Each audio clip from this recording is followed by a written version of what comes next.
Bonjour à toutes et à tous et bienvenue sur Agile Toolkit. Aujourd'hui dans notre série questions sur l'agilité, je vais répondre à des questions sur le concept du PI Planning. Donc le PI Planning, c'est l'événement emblématique de la méthode SAFe, qui est la principale méthode d'agilité à l'échelle, la plus utilisée en ce moment je pense. Et au cours de ce PI Planning, alors là je vous ai mis cette petite image humoristique, c'est un mème connu, donc le mème du complot, mais là je la détourne pour le PI Planning. On va produire ce qu'on appelle un programme board, qui est une planification de toutes les équipes en un même lieu, à un même moment, donc qui va aboutir à normalement une vision de ce que vont faire les équipes dans les 3 mois à venir et surtout des dépendances, donc symbolisées ici par des traits rouges. Donc c'est les dépendances entre les tâches ou les user stories ou les features réalisées qui doivent être réalisées par les équipes. Donc le PI Planning, c'est un des événements les plus emblématiques de la méthode SAFe. D'ailleurs, dans la vidéo d'avant sur l'agilité à l'échelle, il y avait des questions sur le PI Planning.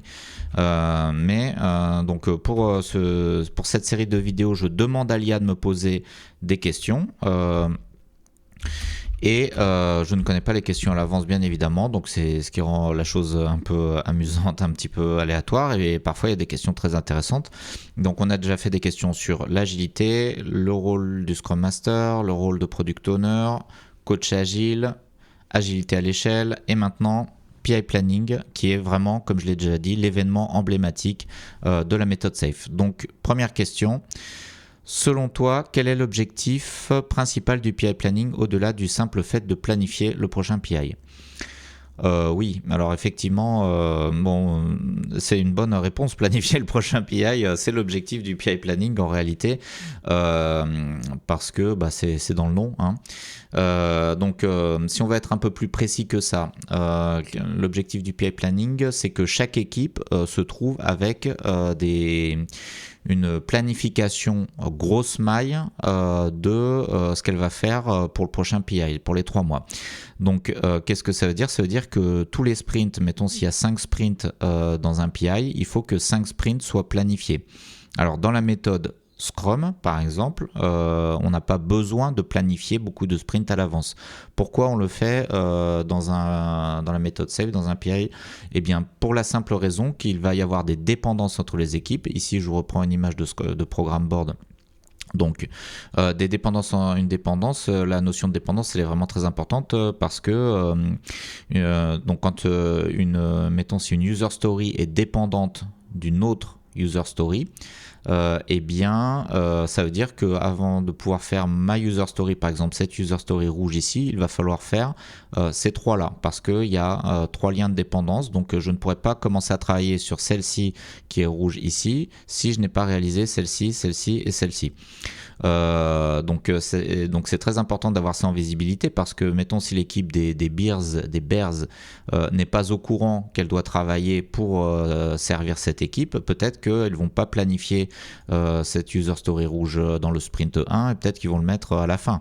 Donc c'est très important d'avoir cette visibilité, sinon on peut aboutir à un blocage. En fait, à la fin du PI Planning, il faut que toutes les équipes aient planifié leur sprint dans les grandes lignes. On ne peut jamais avoir un niveau de précision optimal, parfait, parce que c'est impossible de prévoir. Et en fait, si on pouvait prévoir tout parfaitement, on ne ferait pas de l'agilité, on ferait du cycle en V, où on fait un plan dès le départ, entièrement détaillé, et que tout le monde déroule. Si on fait de l'agilité, c'est justement pour bénéficier du processus itératif et pour pouvoir adapter les plans qu'on fait. Ceci étant dit, il faut quand même, dans l'agilité à l'échelle, ça impose plus de contraintes parce qu'on dépend de plein d'autres équipes et d'autres équipes vont dépendre de nous. Donc ça va imposer d'avoir un plus de planification que ce qui serait fait si on était simplement en Scrum. Donc, alors bon, là, pour l'instant, j'ai pas encore vraiment répondu à la question. Donc, ce qu'il faut, c'est que chaque équipe est planifiée, qu'on a une bonne vision des dépendances. Ça, c'est vraiment clé. C'est ce qu'on attend d'un PI Planning. Alors, je me souviens plus, c'est quoi la question déjà ? Quel est l'objectif principal des PI Planning ? Ben voilà, avoir une planification pour toutes les équipes, dans les grandes lignes, surtout en ce qui concerne les dépendances. Donc, identifier les dépendances pour toutes les équipes. Ça, c'est vraiment le plus important. Donc, c'est l'objectif principal, selon moi. Donc, voilà. Là, j'ai fini de répondre à la question. Je vais pas parler. Il y a d'autres objectifs, je peux en parler, vu qu'on reste sur l'objectif principal. Question suivante. Et on fera des vidéos dans le cours sur l'agilité à l'échelle, des vidéos détaillées sur le PI planning. Mais elles sont pas encore faites. Donc, voilà. Question suivante.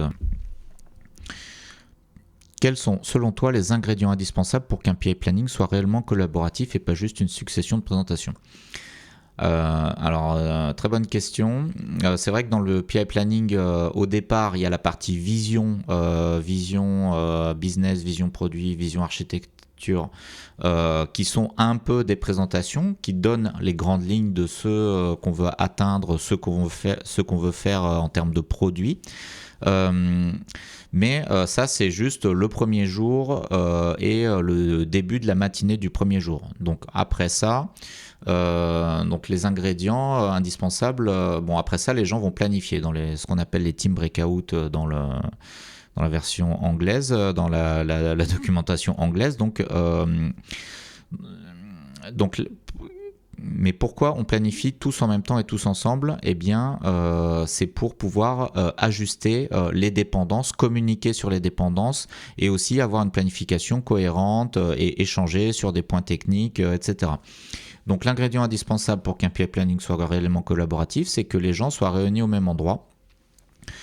Alors si bien sûr il y a des tas d'entreprises internationales maintenant donc où c'est pas possible de réunir les gens au même endroit parce qu'ils sont dans plein de pays et ça coûte très cher de faire déplacer les gens, mais même endroit, ça peut être une même salle, mais ça peut être aussi via des espaces de visioconférence, via Teams, via comment ça s'appelle, Google Meet. Bon, on peut le faire même si les gens ne sont pas physiquement au même endroit. C'est moins bien. Si on en a les moyens, c'est quand même beaucoup mieux que tout le monde soit au même endroit. Si on ne peut pas, ça nécessite une organisation supplémentaire, mais ce n'est pas impossible. Mais il faut organiser ça. Donc ça, c'est un ingrédient, donc vraiment tout le monde rassemblé en un même lieu physique ou virtuel et un même moment. Donc un ingrédient indispensable, c'est que tout le monde soit présent. Donc c'est pas juste pour les Scrum Masters et les PO, c'est pour l'ensemble de tous les équipiers, parce que dans l'agilité on cultive l'intelligence collective, on fait du bottom-up et c'est pas juste les Scrum Masters ou les PO qui décident pour les team members. Tout le monde doit avoir son mot à dire, sinon ça veut dire qu'on cultive pas l'intelligence collective et qu'on va oublier des choses et que les gens ne seront pas forcément alignés avec le plan, ne connaîtront pas les plans, là, que les développeurs peut-être qu'ils seront pas, ils seront moins partants parce qu'ils n'ont pas contribué au plan et qu'on leur a fait, on a fait une planification qui ne correspond pas aux contraintes techniques, etc. Donc tout le monde doit être présent, y compris les développeurs et y compris les parties prenantes du projet qu'on est en train de développer, du logiciel qu'on est en train de développer.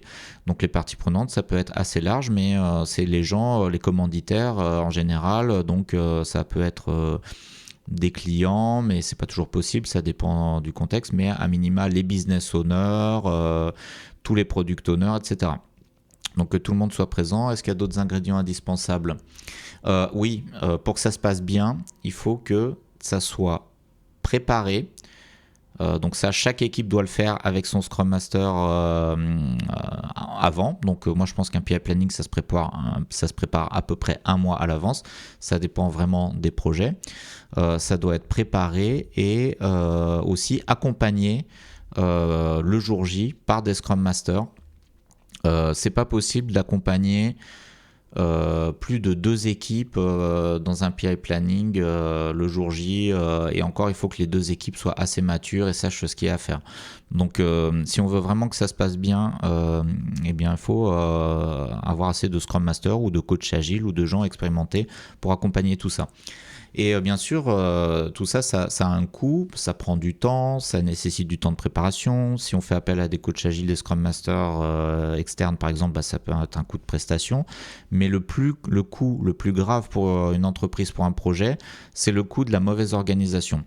On peut estimer combien ça coûte un PI planning, c'est le nombre de jours hommes qui sont consommés, donc mettons un train de 100 personnes pendant 2 jours, ça fait 200 jours hommes, on rajoute quelques coachs agiles, quelques personnes en plus, donc ça fait mettons 210 jours hommes, voilà, à la louche, et puis il faut un lieu, etc. Bon, ça on voit bien le coût, mais ce qu'on voit pas, donc on va se dire c'est trop cher, on va pas le faire, mais on ne voit pas le coût de la mauvaise organisation. Donc être un gros projet à l'échelle où il y a des dépendances entre les équipes, si on ne fait pas un bon PI planning, le risque c'est que les développements se trouvent bloqués et ça sera beaucoup plus coûteux qu'un PI planning.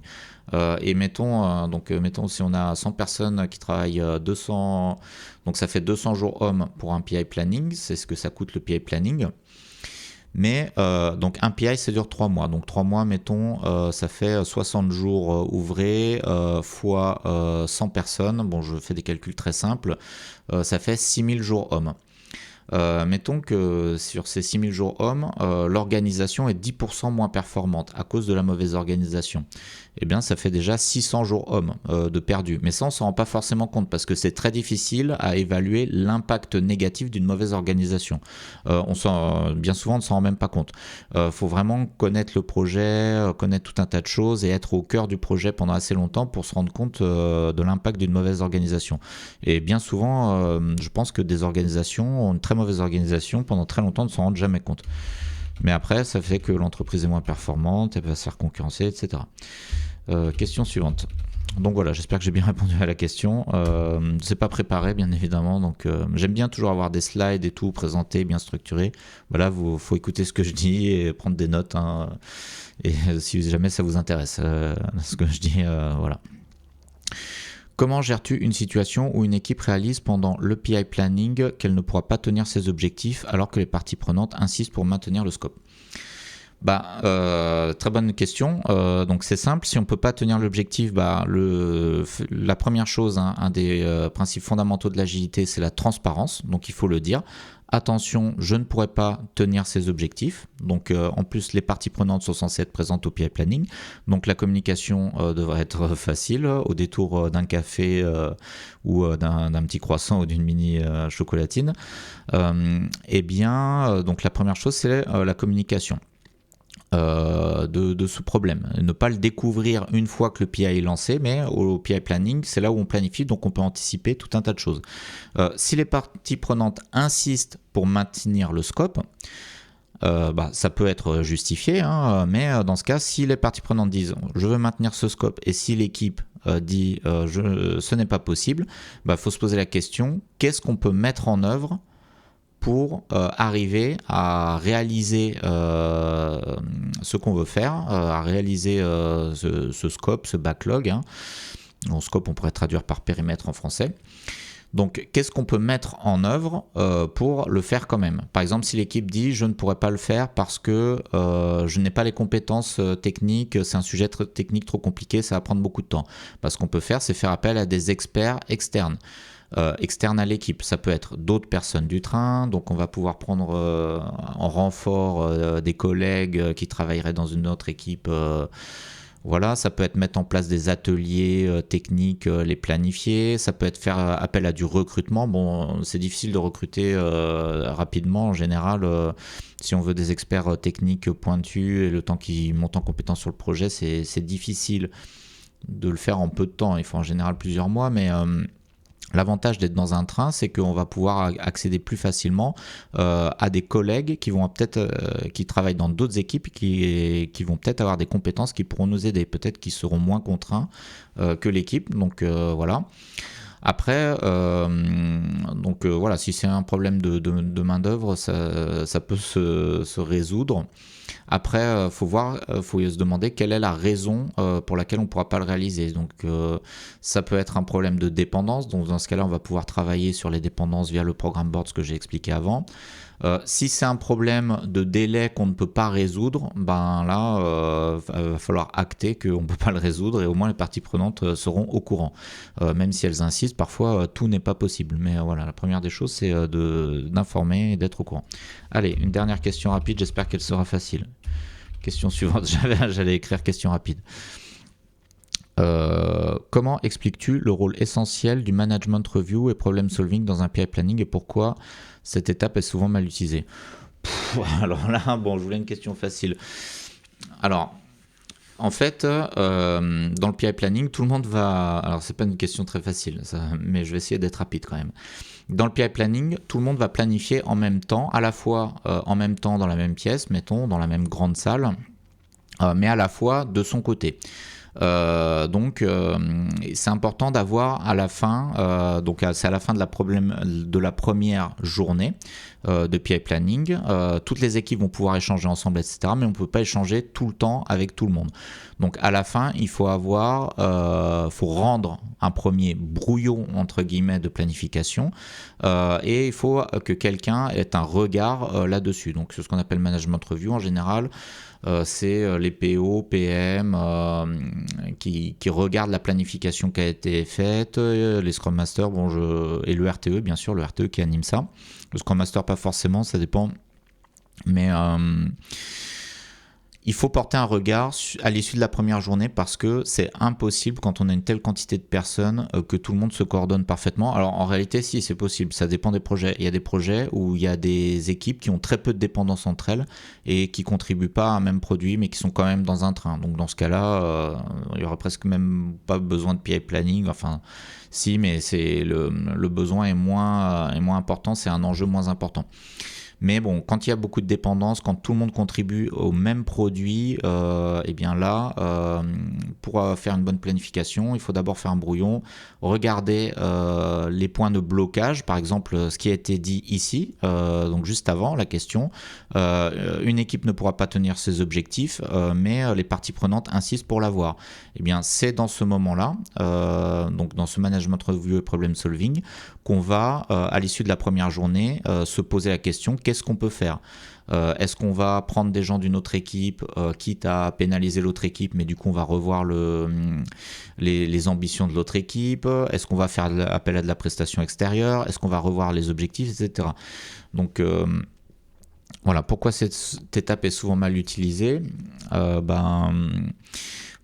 Alors pourquoi elle est souvent mal utilisée? Parce que souvent elle n'est pas faite déjà, donc ça c'est une bonne manière de ne pas l'utiliser. Après, moi je pense que c'est déjà bien de le faire, donc d'observer la planification qui est faite à l'issue de la première journée. Mal utilisé, alors là j'ai pas trop d'exemples en tête comment ça peut être mal utilisé, peut-être que j'ai pas assisté à assez de ces réunions.